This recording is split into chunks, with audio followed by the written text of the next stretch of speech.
Ampitombona ho aminareo ny ry havana ny famindrampo ny fiadanana avy amin'Andriamanitra raintsika. Ny fanahin'ny tompo hiaraka amintsika afahantsika mahita zava-mahagaga ao amin'ny lalan'ny tompo ka izorantsika araka ny sitrapon'Andriamanitra mba ahita fiadanana koa isika. Ao amin'ny Isaia toko fa 5:20 andininy fa 7:10 hatramin'ny fa 5:20 no iarahantsika amin'ity fotoanany toriteny ity. Isaia toko fa 5:20 andininy fa 7:10 hatramin'ny fa 5:20 izay fanovakina tamintsika teo ry havana. Dia ompatsika amin'ny lohahevitry ny perikopa sy sina fanampiny manao hoe maefa ny zavatra rehetra ny tompo mife ny ho avy izy. Mahefa ny zavatra rehetra ny tompo mife ny ho avy izy. Ny Isaia toko fa 5:20 dia tafiditra amin'ny fizarana farany amin'ny bokyny Isaia mpaminany izay faminaniana nitodika indrindra amin'ireo vahoakan'Andriamanitra tao Joda niverina avy amin'ny fahababoana. Ireo vahoakan'Andriamanitra tao amin'ny faritra atsimo niverina avy amin'ny fahababoana. Marina tokoa fa nesorin'Andriamanitra tamin'ny alalan'ny tanan'ny Kirosy mpanjaka Persiana avy any Babilôna ny firenen'i Joda tonga soa tavaverina indray ao an-tanindrazana fa mbola niaina zavatra sarotra izy ireo. Raha tsy aivina mantsy ny fahababoana izay tamin'ny andron'ny Babilôniana niatra teo amin'ny firenen'i Joda dia nesoriny ny olona atao hoe andry ny fiarahamonina tany Joda nentina tany Babilôna avokoa. Noravaina ny tempoly ary ny anotavela teo an-tanindrazana dia ireo fadiranovana, ireo tsy afaka loatra tamin'ny fahaizana, ireo sahirakirana izay no tavela teo. Rehefa niverina avy any amin'ny fahababoana zany ny mponiny Joda dia mazava fa fahasahirana ny firenena no novan'ny taniny, fahasahirana ny mpiray tanindrazana no ny ainany. Tamin'izany dia kivy izy ireo afaka foana tamin'ny fahababoana fa miaina ao anatin'ny fahoriana sy ny fahantrana ny fahasahiranana samihafa. Eo no manambara mampita ny hafatra avy amin'ny mpaminany Isaia Andriamanitra ka anisan'ny hafatra ao anatin'izany ho fampahirezana ny toko fa 5:20 andininy fa 7:10 hatramin'ny fa 5:20 izay atolotra antsika eto. Avy hatrany ry havana dia adikatsika amin'ny fiainantsika kristiana, amin'ny fiainantsika fiangonana izay nitranga tamin'ny andron'ny Isaia mpaminany nirahana ao amin'ny firenen'i Joda. Afaka tamin'ny vahoan'ny Satana isika. Mety nieritreritra ianao hoe rehefa mivavaka dia tsisy olana intsony. Rehefa mivavaka dia tsisy fahoriana intsony. Fa mbola izany nefa isika. Olana ao amin'ny taranaka, olana ao amin'ny asa, olana ao amin'ny ankonana, olana ara-pahasalamana, olana vokatry ny fahalasana ny havana kaiky. Olom-bovonjy ianao tsy midika hoe afaka ny olana, fa izay ambaran'ity soratra masina ity ho fampantenanantsika teny hoe mitaona antsika hijery lavitra ho avy vaovao Andriamanitra. Maefa ny zavatra rehetra ny tompo mife ny ho avintsika izy. Raha jerena ry havana ny votoatin'izao perikopa ao amin'ny testamenta taloha manoloana antsika izao dia ahitantsika fikasan'Andriamanitra anankitelo lehibe ho an'ny ho avy ny fiangonany, ho an'ny ho avy ny firenen'i Joda izay nanirana ny Isaia mpaminany tamin'izany fa ho any hoavy ny fiangonana dia isika isan-taranaka sy kristianina miaramira ankehitriny. Inona ilay fikasana telo tondron'Andriamanitra nalazainy amin'ny fiangonana tamin'ny andro ny Isaia ary mbola tonony amintsika amin'izao vanim-potoana iarahantsika miaina izao. Ny fikasana anankiray lehibe sady mitana ny lohalarany dia ny hoe ho avy vaovao avy amin'Andriamanitra. Ny 17 sy ny 19. Hoy ny soratra masina amin'ny anaran'ny Tompo, fa indro izao mahary lanitra vaovao sy tany vaovao, dia tsy ho tsarovana intsony ny taloha, na omby ho an-tsaina akory azy, fa mifaly kosa sy miravoravo mandrakizay satria mahary zany aho, fa indro mahary an Jerosalema ho fifaliana aho, ary ny olony ho firavoravona. Indro, ny voambolana hoe indro, dia milaza fa efa vonona ary hilatsaka ny asan'Andriamanitra. Tontondro mivokana ny manjera azy ny sisa. Ny hoe mahary dia tena voambolana manokana ho an'Andriamanitra. Tsy misy na iray azy filazana ka miaraka amin'io matoan-tenyio ao amin'ny Baiboly raha jerena ny fototra. Ny Andriamanitra ihany no miaraka amin'ny matoan-teny hoe mahary eto amin'ity soratra masina ity.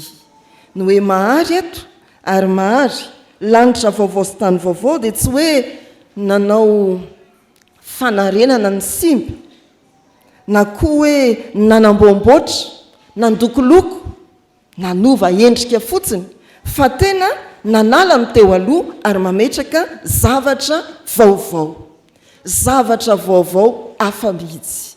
Izany ry havana ilazana hoe mife ny ho avy ilay Andriamanitra maefa ny zavatra rehetra. Ho avy vaovao tsy nitovy amin'ny taloha, tsy misy itoviana amin'ny tany aloha. Ny ho avy ny taranaka dia tsy voafatotry ny lasa ry havana. Marina fa hanonona ny anaran'ny dadany dadabe angamba ny fiangonana rehefa avy eo satria izay no nisoratantsika tamin'ny fisoratana anarana, fa tsy voafatotro izany ny fiainantsika isa-taranaka. Misy ny lasa izay efa nosoritan'Andriamanitra, efa voasoratr'Andriamanitra, efa vita, fa eto amin'ity soratra masin'ity ny Tompo dia milaza hoe hahary lanitra vaovao sy tany vaovao. Kosmos mihitsy zany no tena ovain'Andriamanitra. Tsapanao hoe zany hoe manana fikasana tsy eritreretinao akory momba ny fiainanao, momba ny fiainana isa-taranaka Andriamanitra. Lanitra vaovao, tany vaovao. Fa ny fikasana faharoa ato amin'izao soratra masina izao dia hitantsika eo amin'ny 19 hatrany amin'ny 17. Raha fehezina dia fikasana mahavelona fanantenana mikasika ny resaka mandidina ny fahafatesana. Tsy hisy eo amin'ny 17 dia ho faly amin'ny Jerosalema aho sy ho ravoravo amin'ny oloko, ary ny feo mitomany tsy ho rehany intsony na ny feo mitaraina. Le 19 moa dia tokony hanaitra ny saintsika ny amin'ny hoe ahoana tsara, na dia ny zaza minono aza dia tsy ho fohy andro, tsy hisy antom-panahy izay tsy nahatapitra ny androny, fa mbola zatovo ihany izy izay maty na dia efa 100 taona azy, ary ny mpanota aza dia hatratra 100 taona vao hozoniny. Ireo 19 sy 20 ireo dia miodikodina miresaka momba ny fahafatesana izay hanomezany Tompo fanantenana ny fiangonana, fa tsy arak'izay eritreretintsika ry zareo ty fahafatesany tia. Maty ny dadan'ny dadabe izay fantatrao angamba ny anara, mety mitsy mahafantatra koa izy ny dadan'ny dadabe anay, taranaka eto ny resaka. Fa manana hevitra hafa tena tsy azontsika takarina mihitsy Andriamanitra raha miteniny izy manao hoe tsy hisy antom-panahy izay tsy nahatapitra ny androny, mbola zatovo ihany izay maty na dia efa 100 taona azy. Dia hoy isika hoe inona ny hevitra izany pastera?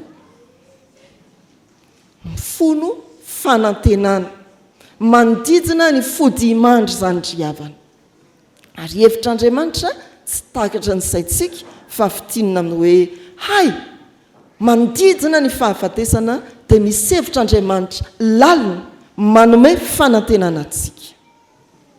Nodomandry ireo ray aman-dreny efa nialo lalana antsika, mety nisy fahamoiza malala nidona mafy tamintsika manodididina an'izao fetin'ny tananaka izao, fa manana ny hevitra tsy takatra ny saitsika momba ireny fody mandry ireny Andriamanitra. Izany no fikasana, misy fikasan'Andriamanitra manodidina n'ity fahafatesanyity, ary raha ny Baiboly no vakiana dia mitsambikina ho amin'ny fiainana mandrakizay ny olona nodomandry mino any Kristy. Izany ilay fikasana mahabe fanantenana, fikasana faharoa ambaran'izao soratra masina izao. Fa ao amin'io fizarana faharoa natolotra antsika io ihany, 19-20 dia tsy hoe mivezivezina miodikodina amin'ny fahafatesana ihany ilay fampanantenana, fa miresaka koa ny amin'ny fiainantsika ankehitriny, ilay fitahiana ny asan'ny tanantsika. Eo amin'ny 19 hatrany amin'ny 17 dia izao ny voasoratra amin'ny anaran'ny Tompo. Anao trano ny olona ka hitoetrao, anao tanim-boaloboka ny olona ka hinana ny vokatra aminy. Tsy anao trano hitoeran'olon-kafa izy, na amboly zavatra ho an'olon-kafa, fa ho tahaka ny andron'ny azo, ny andron'ny oloko, ary ireo voafidiko dia nara-po amin'ny asan'ny tanany. Tsy sasatra foana izy na hitera-jaza ho tratra ny loza tampoka, fa taranak'izay notahiany Jehovah ireo ary niterany ho ao aminy. Tonga ao Joda na tafaverina ao Joda ny avy any amin'ny fahababoana. Apetraka Andriamanitra ao amin'ny toerana, ao amin'ny tanindrazana ny aviany, ary omen'Andriamanitra fampanantenana ny hoe raha manao trano nareo dia havita, ianao no hipetraka ao. Raha mamboly ianareo dia havanina, ioty ny vokatra, hinana ny voaloboka avy amin'izany. Miraikitra eto amin'ny tanindrazana ny fontsika, ary na isika na aiza miely. Dia tsaroana ny tenin'ny mpanao salama manao hoe raha manadino anao ary Jerosalema dia aoka iraikitra amin'ny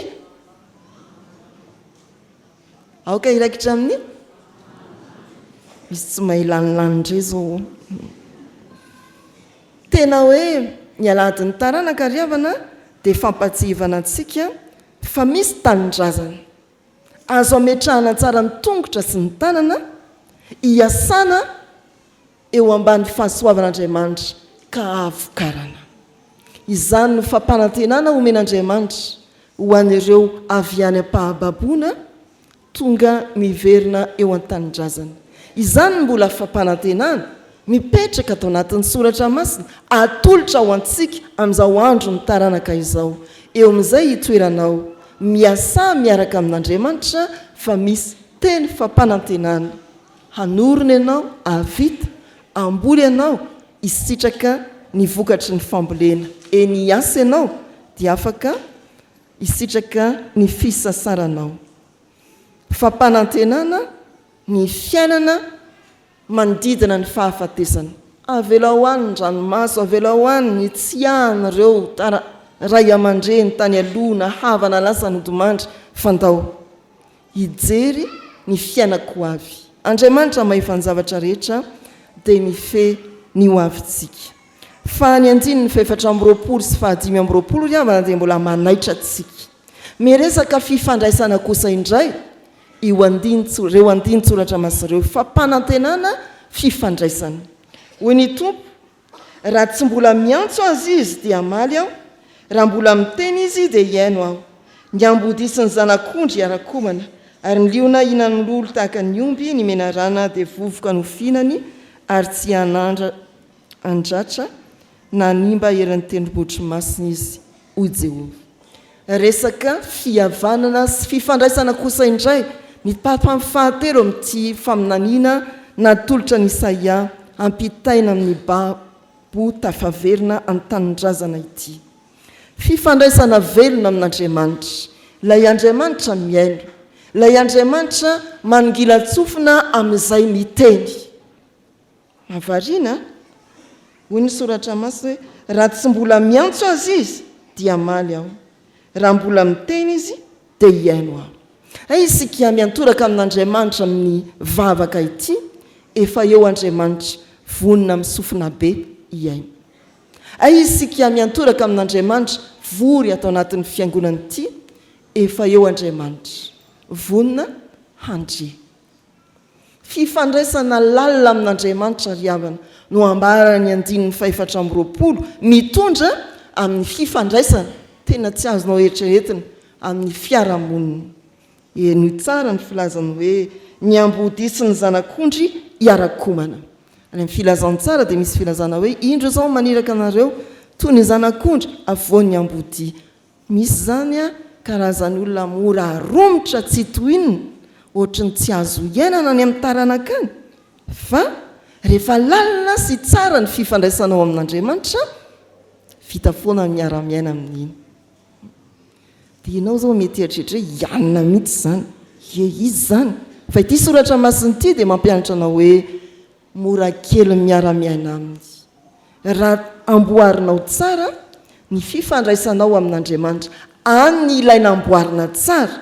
Fa reraka foana isika raha hoe anamboatra na amboamboatra fataranako zao dia ndao re mba amboamboarina aloha le fihavanantsika, fa zara za misy taranaka. Andao aloha amboarina tsara ny fifandraisana amin'Andriamanitra, mora kely mifandray andreny ray aman-dreny pendrendreo izy nke dia manahirana antsika tokoa tsy tohinina fa tsy manina fa zay izy amin'ny taonany mora ny fandray.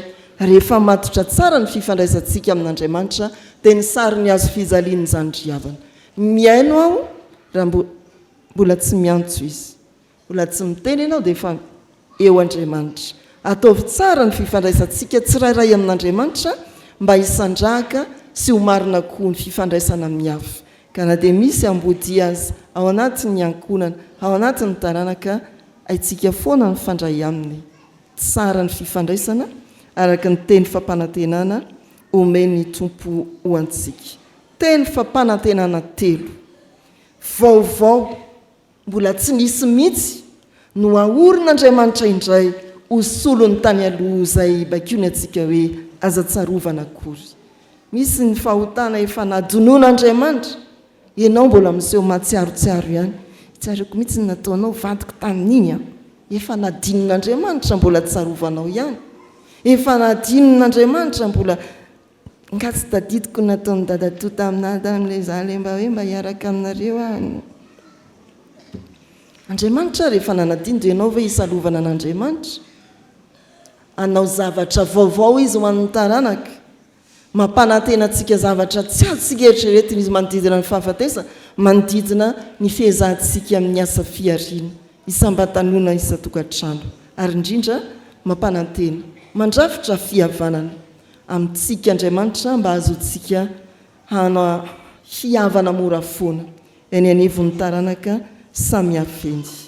Teny fampanantenana nampitondraina ny Isaia mpaminany ry havana, izao faminaniana izao tsarovy fa izany dia tanteraka ao amin'i Jesosy Kristy araka ny filaza ao amin'ny Korintiana 2:5-7 manao hoe raha misy olona ao amin'ny Kristy dia olom-baovao izy, efa lasa ny zavatra taloha, indreo tonga vaovao ireo. Ary koa ny Apokalipsy 2:5 indro avaoziko ny zavatra rehetra. Ny alady ny taranaka tahaka izao ry havana dia tsy anaovantsika ezaka amin'ny herin'ny tenantsika navao fiombonana ao atokantrano ao amin'ny fianakaviam-be, fa la Andriamanitra mihitsy aoko fantatsika fa te hanavao, te hametraka teny fampanantenana anehoany fa mahefa ny zavatra rehetra izy ka mife ny hoavintsika. Atolory ao amin'ny Kristy ny fiainanao, meo azy ny hoavin'ny isa-taranaka, matoki fa izy ny tompo mahefa ny zavatra rehetra sy mife ny hoavintsika. Mety mampananao ny hoavin'ny taranaka, fa ny tompo efa mampanantenany hoe hanao zava-baovao aho. Ho an'Andriamanitra ny voninahitra. Amen.